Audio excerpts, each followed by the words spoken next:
Bonjour à tous ceux qui viennent nous rejoindre et cette fois-ci en temps pascal. Nous avons eu la grâce de vivre avec beaucoup d'entre vous, je pense, la Semaine Sainte à travers les offices, les enseignements. Et maintenant, c'est dans la joie pascale que nous nous retrouvons. Même si, en fait, pour être tout à fait vrai, la joie ne coule pas forcément de source en ce moment, hein, où nous avons, certains d'entre nous pleurent les défunts.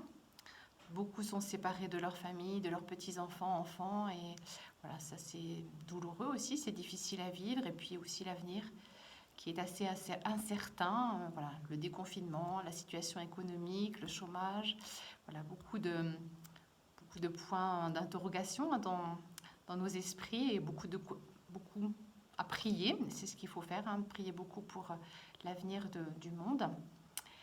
Et cependant, notre thème, ça c'est le Père Ludovic, hein, vous le connaissez, toujours dynamique, qui nous a choisi comme thème la joie, parce qu'effectivement, je pense qu'il faut travailler, hein, parce que de ne pas voir les autres, même nous qui vivons en communauté, de ne pas avoir des liens avec les pères, les employés, les pèlerins, c'est un côté un petit peu aride, et c'est vrai qu'il faut cultiver cette joie. Et c'est d'autant plus important que voilà, nous fêtons la victoire du ressuscité, justement la victoire de celui qui a tout transformé par sa mort et sa résurrection. D'un mal, sa mort injuste, il a fait un bien, notre salut. La mort a été transformée en vie, le péché en pardon. Et donc c'est cette grande joie dont nous voulons nous nourrir pendant ce temps pascal. Et c'est aussi un petit peu ça qui va, voilà, de cette façon-là que nous allons vivre ce petit temps entre nous. Un peu comme dit saint Paul, hein, c'est de nous réconforter les uns les autres par notre foi commune, de nous donner du courage, et même si voilà, on ne vit pas des choses tous très dramatiques, mais c'est vrai que ça plombe, comme on dit, et du coup, voilà, se réconforter par notre foi commune, c'est ce qui va nous guider pendant ce petit temps ensemble. Alors on va commencer par se confier à la Vierge Marie, hein, qui nous accueille, au lot, qui est la maîtresse de maison, elle qui a qui a fait changer à son fils, hein, l'eau en vin pour que la joie de la fête continue. Je vous salue Marie, pleine de grâce. Le Seigneur est avec vous. Vous êtes bénie entre toutes les femmes, et Jésus, le fruit de vos entrailles, est béni. Sainte Marie, Mère de Dieu, priez pour nous pauvres pécheurs, maintenant et à l'heure de notre mort. Amen. Alors, cet enseignement d'aujourd'hui est sur la joie du pardon. C'est un thème auquel nous sommes très sensibles au lot, puisque voilà, le lot, hein, la Vierge Marie l'a dit à Benoît, j'ai demandé le lot à mon fils pour la conversion des pécheurs et il me l'a accordé. Et c'est tout l'enjeu, hein, de l'éducation qu'elle a donnée à Benoît, c'est de la former pour aider, hein, les pèlerins à recevoir, à demander et à recevoir le pardon de Dieu, notamment à travers la confession. Et c'est un lieu de grâce qu'elle a voulu pour cela, pour qu'on puisse recevoir le pardon. Même ceux qui n'étaient pas forcément venus pour ça, et ça leur tombe dessus. Ça, c'est une grande joie du lot. Donc c'est un thème qui nous est cher et puis qui est vraiment très lié aussi au mystère de la mort et de la résurrection du Christ, à cette libération, hein, que le Christ est venu nous apporter. Ainsi, en Saint Jean, lors de la première apparition de Jésus aux disciples, après être apparu aux femmes, hein, voilà, en Saint Jean, au chapitre 20, versets 21 et 23 à 23, voilà ce que dit Jésus. « Paix soit à vous. Comme le Père m'a envoyé, moi aussi je vous envoie. » Cela dit, il souffla sur eux et leur dit, « Recevez l'Esprit Saint. Ceux à qui vous remettrez les péchés, ils leur seront remis. Ceux à qui vous les retiendrez, ils leur seront retenus. » Comme si le premier effet de la résurrection, sa première motivation, sa première raison d'être, était de remettre les péchés par l'action de l'Esprit Saint. Bien sûr, grâce aux apôtres et aux prêtres. Donc, c'est vraiment la perspective de la résurrection, remettre les péchés. On trouve une petite chose semblable chez Saint Luc, après être apparu aux 2 disciples qui allaient à Emmaüs. Il apparaît aux 11 apôtres qui restent, et puis à d'autres disciples réunis avec eux. Il se manifeste à eux, il leur montre ses mains, ses pieds pour qu'ils vérifient que c'est bien lui. Et ensuite, il leur explique, hein, comme sur le chemin d'Emmaüs, eh bien, les Écritures et comment elles parlaient de lui et qu'il devait mourir pour ressusciter. Donc ça, c'est en Luc 24, au verset 46 et 48. Voilà ce qui est dit. Jésus leur dit, donc après leur avoir ouvert l'esprit aux Écritures, Jésus leur dit, « Ainsi était-il écrit que le Christ souffrirait et ressusciterait d'entre les morts le troisième jour, et qu'en son nom, le repentir en vue de la rémission des péchés serait proclamé à toutes les nations, à commencer par Jérusalem. De cela, vous êtes les témoins. » Donc c'est la raison de la rédemption, de la mort et de la résurrection de Jésus. C'est ce qui fait que c'est ce dont les apôtres vont devoir témoigner, c'est voilà, le repentir en vue de la rémission des péchés.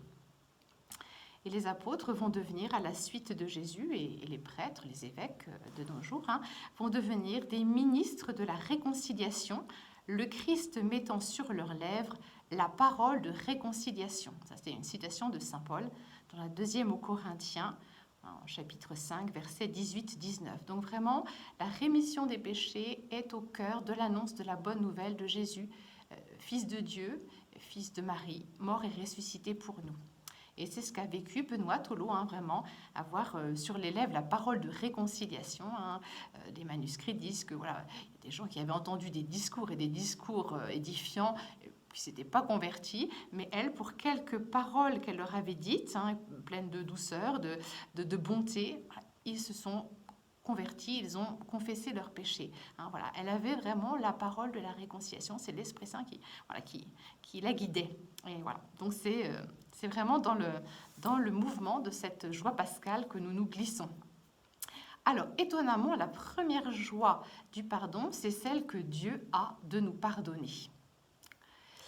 Et c'est Jésus qui nous en parle beaucoup dans des paraboles, qui nous rendent visibles les réalités spirituelles, qui se perçoivent voilà, comme ça, mais qui ne se voient pas. Et donc, il nous a donné à contempler cette joie de Dieu à nous pardonner dans des paraboles.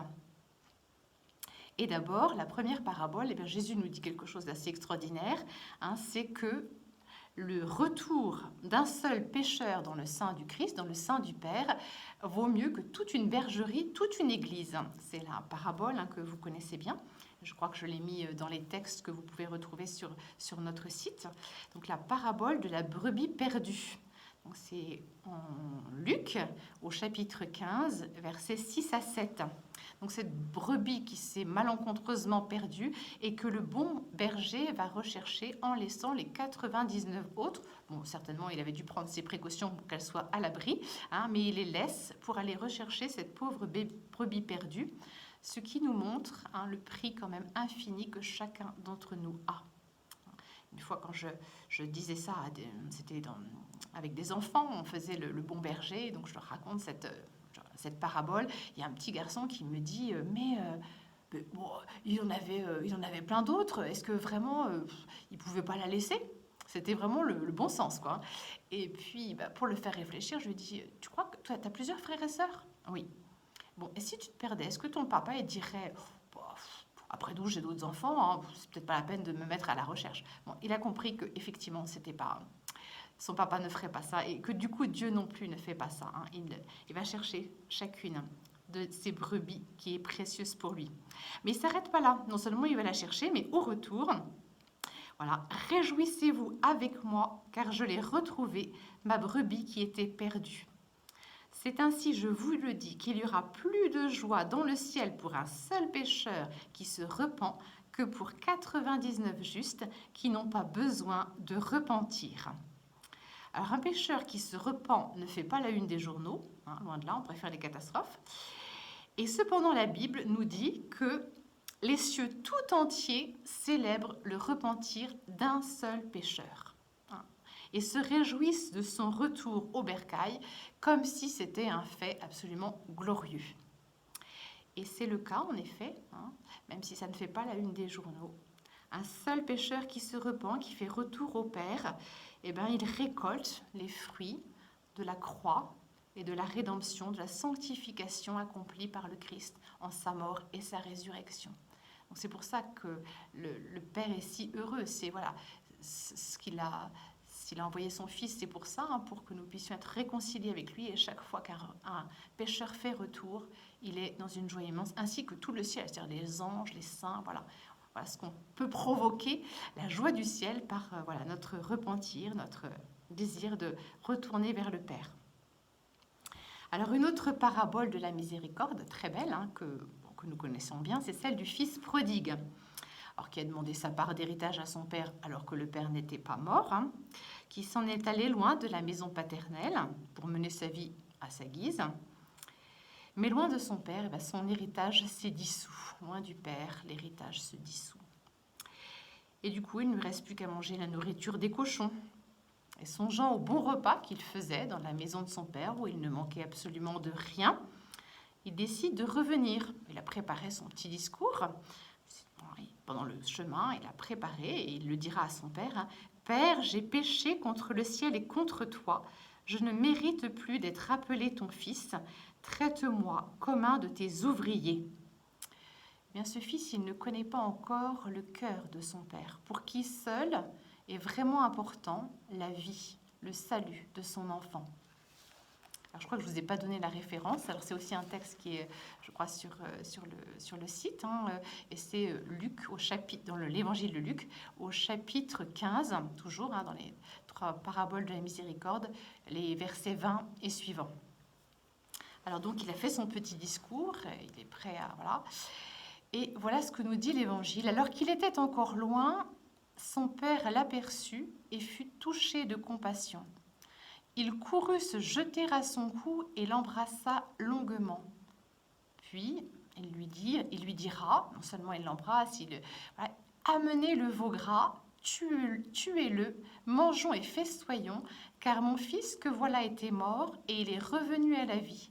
Il était perdu et il est retrouvé. Et ils se mirent à festoyer.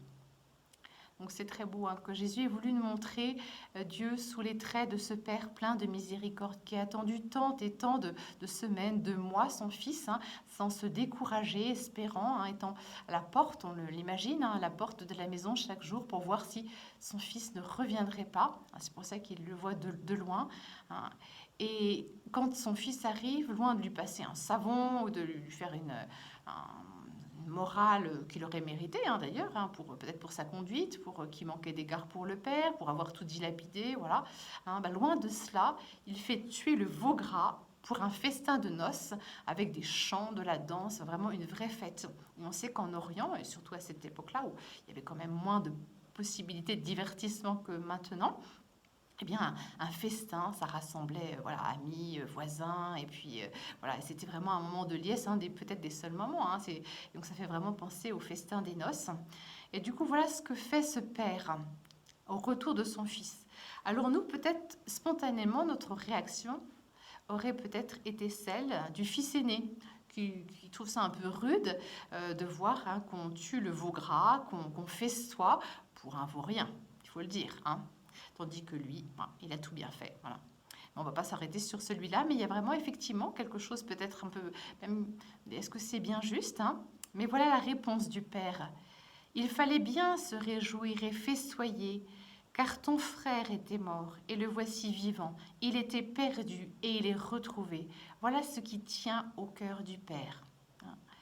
Et si seulement nous avions conscience d'être l'œuvre du père, de faire ses délices, et que nous sommes au premier rang, si on peut dire ça comme ça, nous sommes au premier rang de ses préoccupations, et que depuis la chute, Dieu se préoccupait de notre retour vers lui, ainsi que le ciel en tout entier qui guettait notre retour.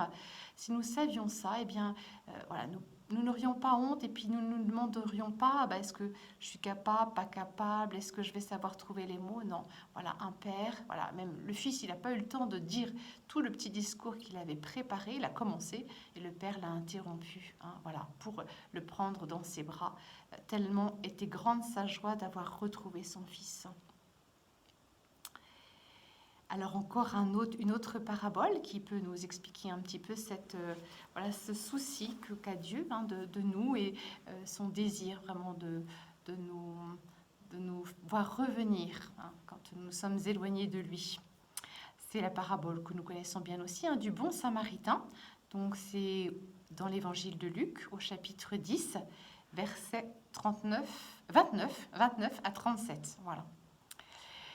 Et cette parabole du bon samaritain, eh bien, elle nous propose un petit peu comme une image de l'incarnation et de la rédemption. Ce bon samaritain qui descend non pas de Jérusalem à Jéricho, mais qui descend du ciel sur cette terre et qui vient pour se pencher sur l'homme à demi-mort, c'est-à-dire empêtré, blessé gravement par le péché.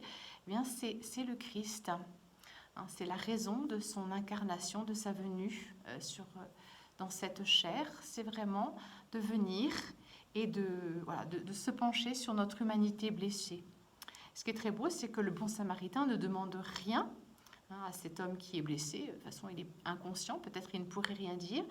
Il ne lui demande rien, il ne lui demande pas d'accomplir quelque acte que ce soit, acte de contrition, de quoi que ce soit, mais il s'approche, se penche affectueusement sur lui. Alors la parabole explique bien, il lave, il pense ses blessures. Et voilà, on sait que le Christ, il a lavé et pensé nos blessures par sa propre blessure sur la croix. C'est comme ça qu'il guérit toutes nos blessures, c'est par sa propre blessure. Il arrête notre hémorragie, de cet homme qui était roué de coups, il arrête notre hémorragie par le sang qu'il a versé pour nous sur la croix. Ensuite, il oint d'huile.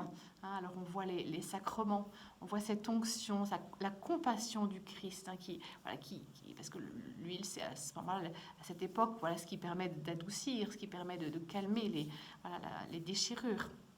Donc, il verse l'huile de la compassion et puis aussi pour cautériser, pour purifier les plaies, il verse du vin et bien sûr on voit le sang versé du Christ qui est devenu vin dans l'Eucharistie.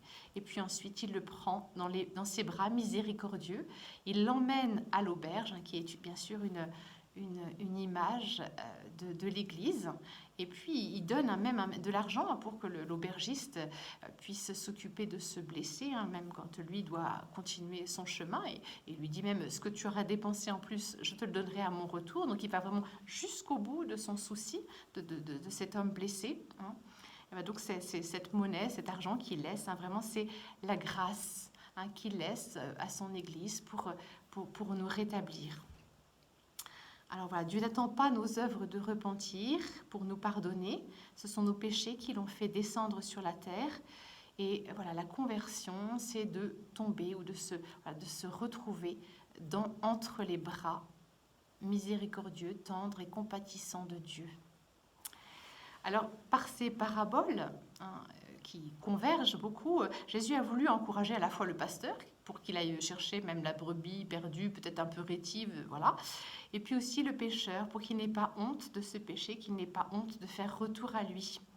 Et ça, c'est au lot, voilà, on voit comment la Sainte Vierge a demandé à Benoît de dire aux prêtres d'être très doux dans l'accueil des pécheurs. À une époque de jansénisme, où on insistait plus sur la souffrance rédemptrice, fallait un petit peu en baver, il fallait quand même se racheter un petit peu. Là, vraiment, la Sainte Vierge a encouragé, par l'intermédiaire de Benoît, elle a encouragé les prêtres à être pleins de douceur. Ça ne veut pas dire qu'il ne faut pas dire la vérité, on n'appelle pas le mal bien, c'est sûr, mais en même temps, voilà, ils doivent être un reflet de la joie de Dieu. Et souvent les prêtres leur disent, quand des fois des personnes sont désolées d'avoir à dire telle ou telle chose dont ils ne sont pas très fiers, voilà, mais en fait c'est une joie de pouvoir donner le pardon de Dieu, cela réjouit Dieu. Voilà, donc ça doit nous donner beaucoup de confiance et ces paraboles sont souvent à méditer pour nous montrer, pour enlever de notre cœur, de notre esprit, toute mauvaise image de Dieu, un Dieu qui punit quand on a fait quelque chose de mal, qui nous attend au tournant. Non, ça n'a rien à voir. Et donc, ces paraboles sont vraiment pleines de douceur et pleines d'enseignements pour vraiment que notre regard soit juste sur Dieu. Alors, donc, la première joie, c'était la joie de Dieu.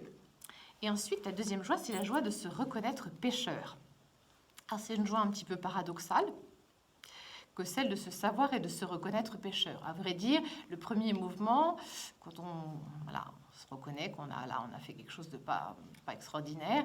C'est plutôt la honte. Hein. C'est plutôt, on n'est pas très fier de nous-mêmes ou un petit peu dépité de se voir de nouveau tomber sur telle chose qu'on a confessée ou voilà, de se voir tellement sans vertu, alors que voilà, on aimerait être autrement. Hein. Alors qu'est-ce qui peut procurer la joie de se reconnaître pécheur? Eh bien, il y a une parabole qui peut nous aider à comprendre cette joie. Alors, je crois que je voulais aussi donner cette parabole dans la petite feuille.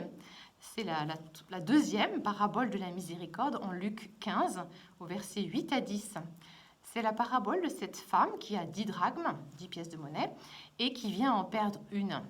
Alors elle allume la lampe, elle est désolée bien sûr d'avoir perdu cette drachme, c'est peut-être une forte somme pour elle. Alors elle allume la lampe, elle balaye la maison, elle cherche avec soin jusqu'à ce qu'elle l'ait retrouvée. Et quand elle l'a retrouvée, alors ça paraît un petit peu disproportionné, hein, elle assemble amis et voisines et elle leur dit « Réjouissez-vous avec moi car je l'ai retrouvée, la drachme que j'avais perdue. » Donc le même refrain, « Réjouissez-vous avec moi que pour la brebis perdue. » Voilà cette femme, voilà. Ben, c'est une parabole un tout petit peu différente, hein, même si c'est toujours la joie, justement. Hein, mais déjà, c'est une femme. Il n'y a pas tant de paraboles, il y en a un peu quand même, hein, mais il n'y a pas tant de paraboles qui ont comme sujet une femme. Okay, c'est une femme. L'action se passe dans sa maison. Hein, on ne sort pas trop de la maison, donc on reste dans son intériorité. Et puis, bon, bah, il y a eu un peu de négligence de sa part, parce que la pièce de monnaie, elle n'est pas partie toute seule. Hein. Autant la brebis, elle a pu voilà, s'égarer, mais là, la pièce de monnaie, donc voilà, il y a un peu de négligence de sa part. Et puis, à l'époque, bien sûr, de l'Évangile, on sait hein, que les pièces de monnaie étaient des pièces de monnaie frappées à l'effigie de l'empereur. Hein. Voilà, c'est pour l'empereur qui régnait à cette époque-là.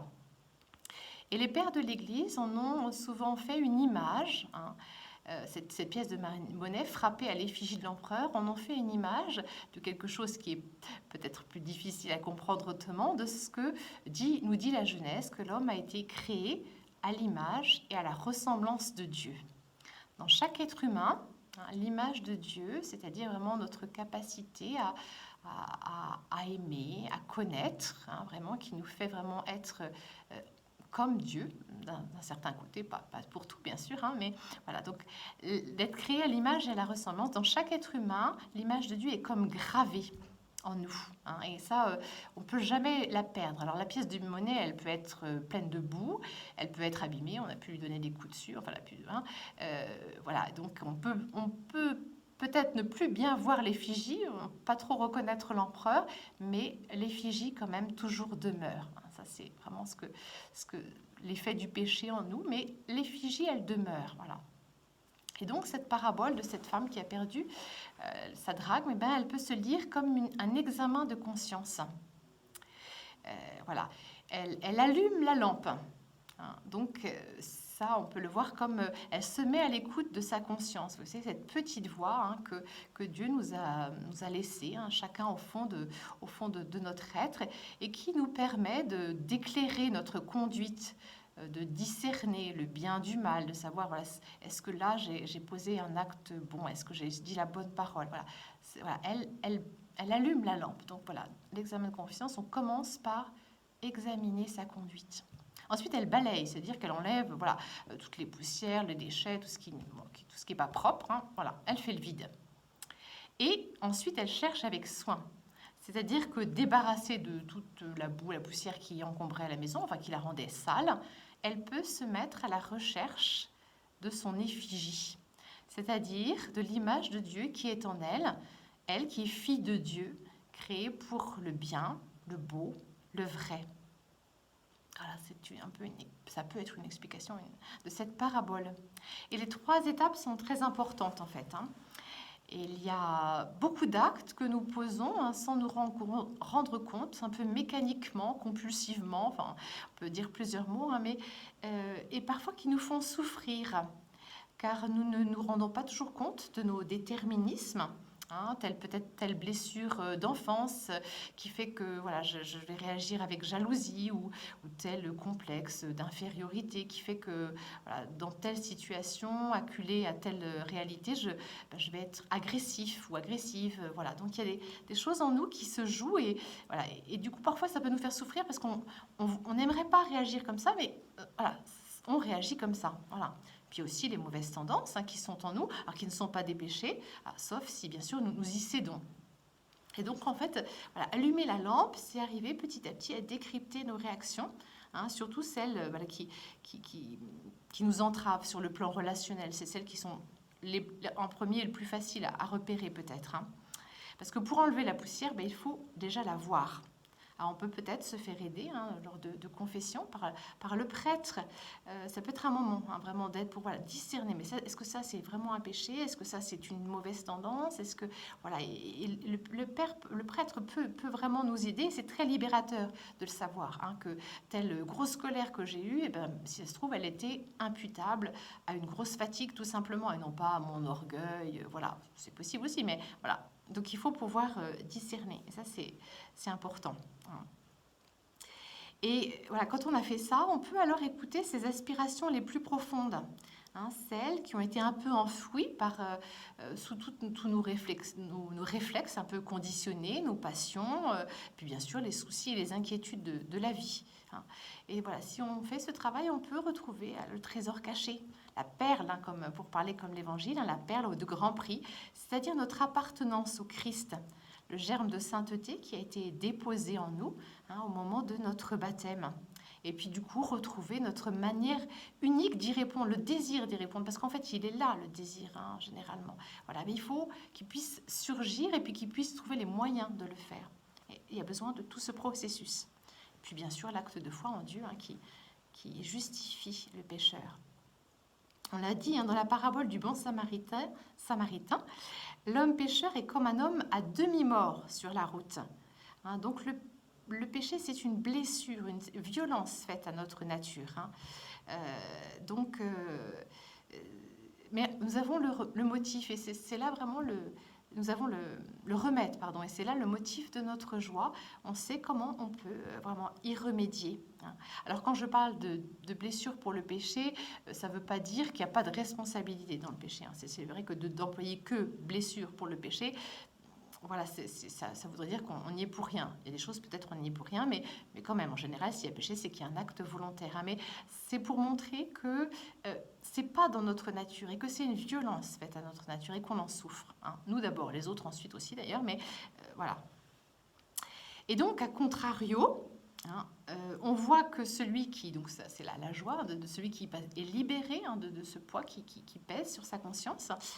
Mais à contrario, celui qui reste installé dans la certitude d'être juste, loin de connaître la joie, s'enferme dans l'illusion et le mépris des autres. Ça, nous le voyons très bien dans la parabole du pharisien et du publicain, une parabole que nous trouvons de nouveau dans l'évangile de Luc, au chapitre 18, au verset 9 à 14. Donc le pharisien, c'est quelqu'un... Alors souvent dans l'évangile, on a une mauvaise image parce que c'est eux qui s'opposent à Jésus, mais c'est quelqu'un plutôt qui désire, qui a un vrai désir de vivre religieusement, de suivre la loi. C'est quelqu'un plutôt qui a envie de vivre saintement, la foi juive. Donc c'est pas forcément quelqu'un de mauvais en soi, il a un vrai désir. Et donc normalement, il lit la loi, il médite la loi, et donc il sait que dans la loi, il est écrit que le juste pêche 7 fois par jour. Donc certainement, le pharisien, si on l'interrogeait, il dirait oui, je suis pécheur, oui, bien sûr, puisque c'est écrit dans la loi. Mais voilà, extérieurement, il se déclare peut-être pécheur, mais au fond de lui-même, il n'en croit rien. Et la preuve, c'est sa réaction. Il a besoin de se comparer et surtout de rabaisser les autres. Ça, c'est un critère. Quand on rabaisse les autres, là, il faut s'interroger. Voilà ce qu'il dit. Je ne suis pas comme les autres. Il remercie Dieu d'être comme il est. Et puis après, tout de suite, je ne suis pas comme les autres hommes qui sont rapaces, injustes, adultères, ou bien encore comme ce publicain. Voilà, on voit vraiment tout le mépris qu'il a pour les autres. Donc rabaisser les autres, les mépriser, Alors ça peut être une manière pour nous de se justifier à nos propres yeux, aux yeux de Dieu, de jeter un voile pudique sur nos propres infidélités. Il faut faire très attention à cela parce que voilà, si on se justifie en trouvant toujours des bonnes raisons pour agir comme on l'a fait, sans jamais vouloir reconnaître que là, oui, là vraiment, bon, on a fait une faute, on a même fait un péché, qu'on a blessé quelqu'un. Voilà. Si on ne peut pas, eh bien, on risque vraiment cette attitude méprisante et cette dureté de cœur. Il vaut mieux adopter l'attitude du publicain, lui qui se tenait à distance et n'osait même pas lever les yeux au ciel, mais il se frappait la poitrine en disant « Mon Dieu, prends pitié du pécheur que je suis ». Et la conclusion de Jésus, je vous le dis, ce dernier, donc c'est ce publicain qui s'est frappé la poitrine, il descendit chez lui justifié, l'autre non. C'est-à-dire que c'est Dieu qui justifie. C'est lui qui nous rend juste. Et quand nous nous justifions nous-mêmes, quand nous trouvons de bonnes excuses, alors eh bien, nous nous privons de la grâce de Dieu qui pourrait nous faire changer de cap. Alors, parler de pécheurs, de péché, voilà, ça paraît souvent à un bon nombre de nos contemporains, peut-être même de nous-mêmes, des fois un petit peu... ça hérisse un peu nos oreilles, on trouve ça un petit peu culpabilisant.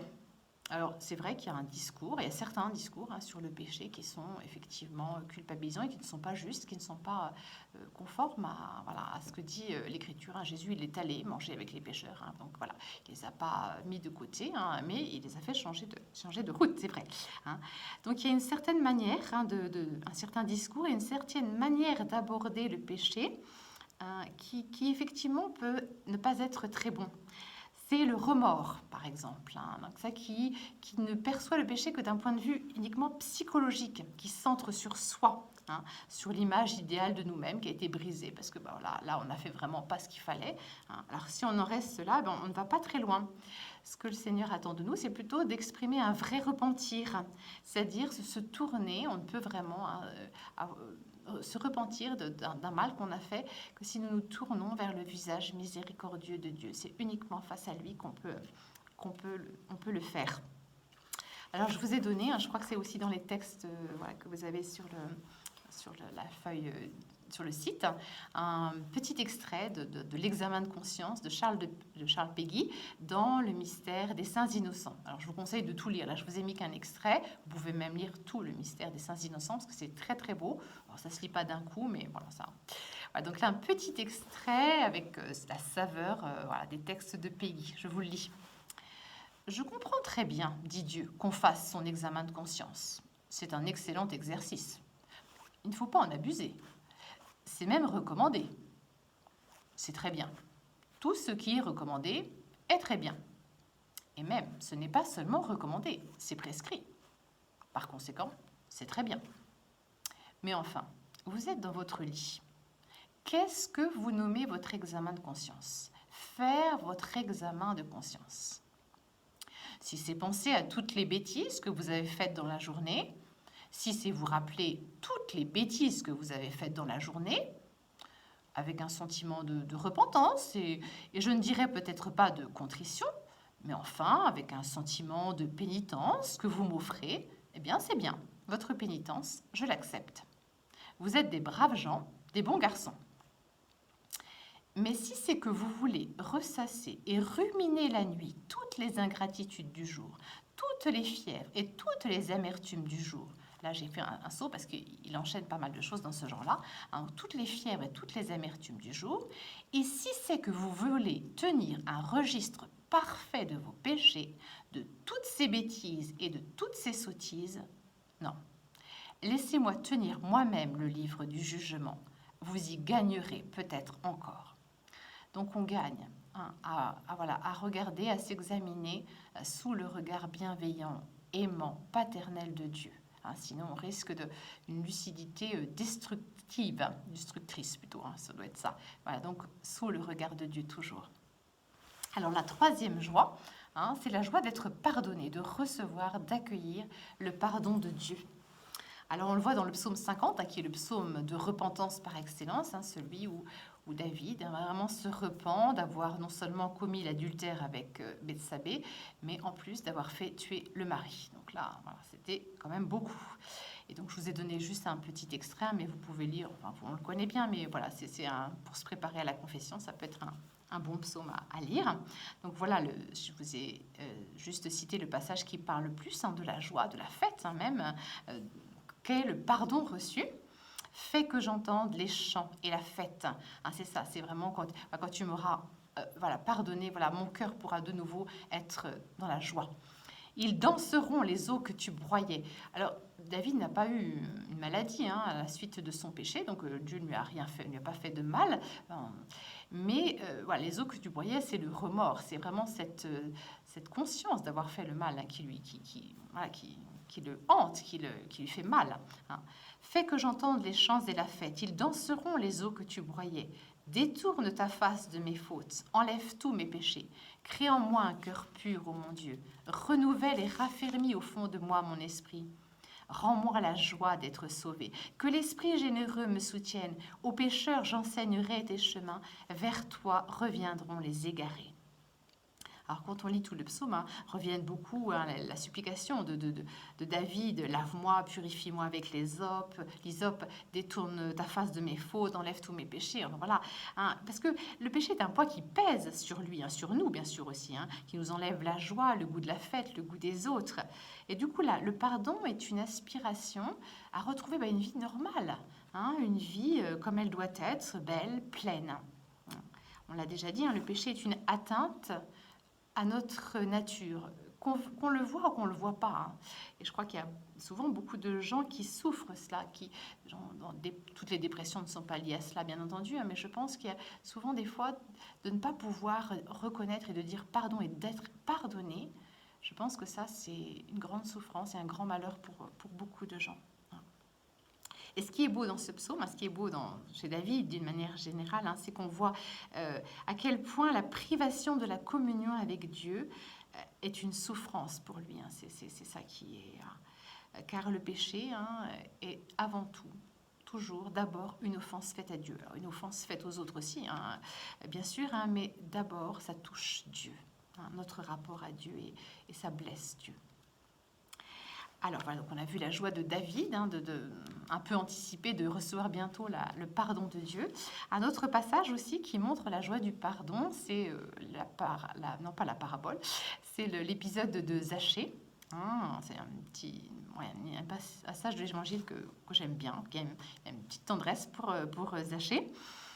Donc voilà, vous connaissez Zachée, il est petit de taille, il est publicain, c'est pas trop honnête, et voilà, il veut voir Jésus, et il monte sur un sycomore, parce qu'il est petit, il y a la foule, il peut pas voir, et donc il est monté pour voir Jésus, et puis peut-être aussi, il peut voir sans être vu. Et puis voilà, le miracle, entre guillemets, s'accomplit. Jésus passe près de lui, il lève la tête, et il lui dit, donc ça c'est dans l'évangile de Luc, au chapitre 19, versets 1 à 10, « Zachée, descends vite, car il me faut aujourd'hui demeurer chez toi. » Et vite, Zachée descendit et le reçut avec joie. Et puis un petit peu plus loin, parce qu'il y en a d'autres qui murmurent, il est allé chez un pêcheur, etc. Voilà, on murmure. Et voilà la décision de Zachée face à cette miséricorde du Christ qui vient chez lui. « Oui, Seigneur, je vais donner la moitié de mes biens aux pauvres, et si j'ai fait du tort à quelqu'un, je lui rendrai au quadruple. » Déjà, là, on voit bien que ce ne sont pas nos mérites qui attirent le pardon de Dieu. Zachée, il n'a rien fait, si ce n'est de monter, comme il y a un petit quelque chose quand même. Il est monté, il voulait quand même voir Jésus. Il y avait quand même une attirance. Mais quand Jésus, qui est la miséricorde du Père, s'invite chez lui, ce qu'il n'aurait osé espérer, il était quand même assez infréquentable, et bien on voit la transformation qui s'opère chez lui, et qui n'est pas peu de choses, puisqu'il va donner la moitié de ses biens aux pauvres et qui va rendre 4 fois plus que ce qu'il a pris. Donc c'est vraiment un retournement complet de tout son être. Parce que si le pardon décharge nos épaules un peu de cette culpabilité du péché, il ne s'arrête pas là. Vraiment, le pardon a cette faculté de nous restaurer, alors, petit à petit, il nous restaure, et puis le travail se fait petit à petit en nous, il nous restaure dans notre intégrité. Et avec l'aide des sacrements, de la vie de prière, nous pouvons être de plus en plus reliés à Dieu. dans la parabole du fils prodigue, le père, avant même pendant que le festin se prépare, hein, et tout de suite, dès que son fils arrive, il fait apporter une robe, un anneau et des chaussures, un symbole du fait que le fils, il est restauré pleinement dans son identité de fils. Hein, lui, il voulait revenir, il avait préparé son petit discours, traite-moi comme un de tes ouvriers, mais c'est pas du tout ce que veut le père. Hein. Le père, il dit, voilà, amenez-lui la robe, l'anneau, hein, qui est une sorte de sceau, hein, qui lui donne le pouvoir, hein, comme un fils chez son père, et puis les sandales de l'homme libre. Donc vraiment, c'est une restauration, hein, non plus comme un ouvrier ou un esclave, mais comme le fils de la maison.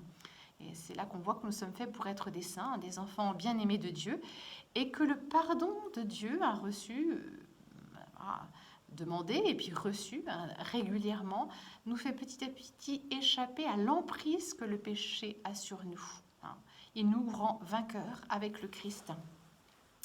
C'est la citation qui est aussi sur votre petite feuille de la première épître de Saint Jean au chapitre 5, verset 5. Qui nous dit « Quel est le vainqueur du monde, sinon celui qui croit que Jésus est le Fils de Dieu? C'est lui qui est venu par l'eau et par le sang. » Jésus-Christ, non par l'eau seulement, mais par l'eau et par le sang. Donc il fait bien sûr référence au sang et à l'eau qui ont jailli du côté transpercé de Jésus. Sur la croix, le côté du Christ a été blessé pour apporter à tous ceux qui croiront en lui le sang et l'eau. L'eau pour laver l'impureté du péché, et le sang pour anéantir le pouvoir que le péché a pris sur nous. Et donc, voilà, le pardon de Jésus, celui qui s'exprime par l'eau et par le sang, il est pour que le pécheur puisse retrouver sa justice, sa sainteté, que petit à petit la grâce s'imprime en nous et nous permette, voilà, qui guide les mouvements de notre conscience. Hein. Quand on se confesse régulièrement, on voit, quand on fait son examen de conscience quotidiennement, on voit que petit à petit, ça s'affine. Il y avait des choses qui ne posaient aucun problème. Puis on dit, là, quand même, c'est peut-être pas tout à fait ça qu'il faudrait faire. Et voilà, on s'affine. Hein. Donc, petit à petit, notre conscience, on acquiert une certaine maîtrise sur des éventuelles pulsions, sur nos pensées, voilà. Et peut-être un désir d'ascèse, d'être plus relié à Dieu. Voilà. Donc ça, c'est vraiment, ça fait partie de la grâce du pardon. Alors la quatrième joie, c'est la joie de pardonner aux autres. Alors elle s'exprime notamment dans la béatitude, dans une des béatitudes, en Matthieu 5, 7, « Heureux les miséricordieux, car elles obtiendront miséricorde ». Et vous savez que les béatitudes, c'est pas une joie, c'est vraiment une joie pleine, un bonheur qui remplit le cœur et tout l'être. C'est un vrai bonheur qui a du poids et qui fait qui remplit tout l'être et qui fait qu'on rentre dans une dynamique. Demander pardon, à savoir aussi pardonner aux autres, voilà, ça fait vraiment la vie plus belle, plus humaine. Et on voit comment, notamment dans les familles, mais partout, mais voilà, le fait de pouvoir se demander pardon et bien sûr de se le donner, eh bien ça libère justement la joie.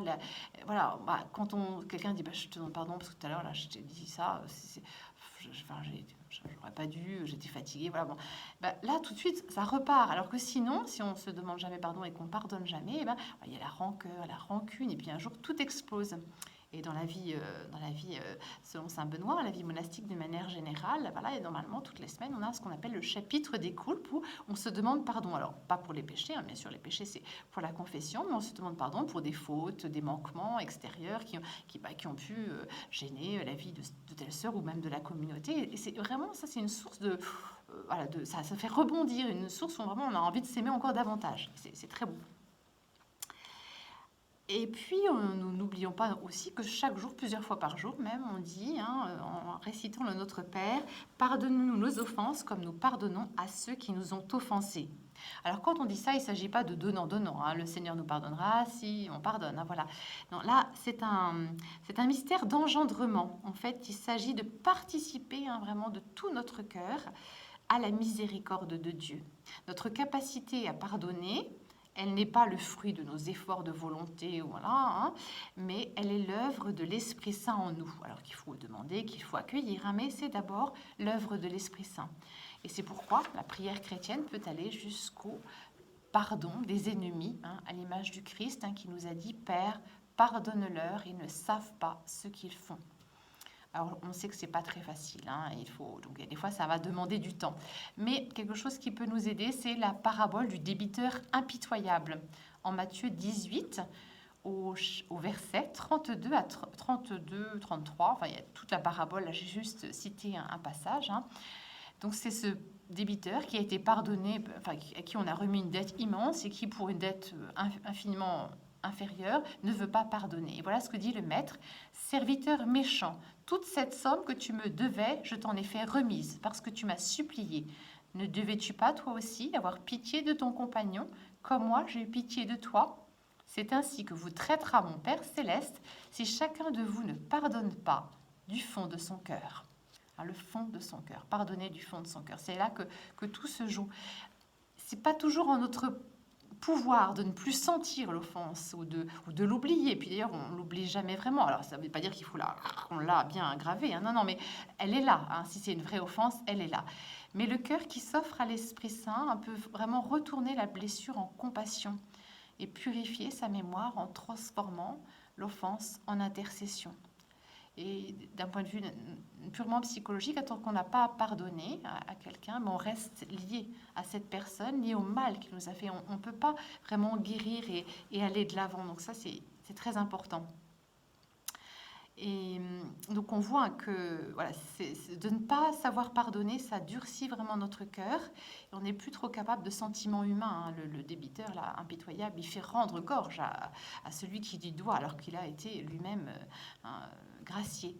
Et du coup, on ne peut plus accueillir la grâce. Et ça, parce que le pardon, c'est quelque chose de très profond en nous. Et par exemple, dans des cas de prière de délivrance ou même de prière d'exorcisme, quelqu'un qui n'a pas pardonné quelque chose, et ben ça peut bloquer la prière de délivrance ou la prière d'exorcisme, les bienfaits de cette prière, ça peut la bloquer. Donc ça montre que c'est vraiment très profond. Alors je sais que c'est pas très facile et qu'il y a des choses qui sont dites qui sont impardonnables. Alors moi je suis vraiment admirative de personnes qui ont vraiment su pardonner des choses graves et qui pris même. Voilà, il n'y avait pas très longtemps au téléphone une vieille dame, mais dont le mari avait été vraiment détestable, enfin plus même vrai dire, et qui dit mais je ne lui en veux plus ma sœur, je prie pour lui tous les jours. Et ça, je trouve ça très beau. Et aussi une autre jeune femme qui avait vraiment connu de graves choses, et par rapport à celui qui lui avait fait vraiment du mal, elle me disait... Bon, voilà, c'était difficile, elle lui en voulait ça, mais j'avais trouvé très beau, parce qu'à un moment donné, elle m'avait dit, mais je veux pas qu'il aille en enfer, ma sœur, je veux pas qu'il aille en enfer. Déjà, ça, c'est immense, vous voyez, c'est ça. C'est-à-dire que, voilà, déjà, si on est sur cette voie de ne pas en vouloir, de ne pas rester dans l'amertume, voilà, ça, c'est déjà immense, et je trouve, moi, j'ai beaucoup d'admiration pour ceux qui ont été capables de pardonner des choses très graves, et du coup, qui en sont libérés, voilà. Alors voilà, j'espère que ça vous a donné de la joie, même si c'était un petit peu grave, parce que le pardon, ça touche vraiment quelque chose de très profond et de très grave. Je vous l'ai dit, ça peut bloquer aussi notre lien avec Dieu, avec les autres. Mais j'espère que nous sommes bien réconfortés mutuellement. En tout cas, moi, ça m'a donné de la joie. Et puis du coup, même si je ne vous vois pas, j'imagine quelques personnes quand même devant moi. Et du coup, ça redonne le moral. Enfin, j'avais pas le moral non plus complètement perdu, mais voilà, ça fait du bien. Et puis vous dire encore une fois qu'on prie pour vous et qu'on est vraiment reliés très fortement à vous. Gloire à Dieu par le Sacré-Cœur de Jésus. Amen.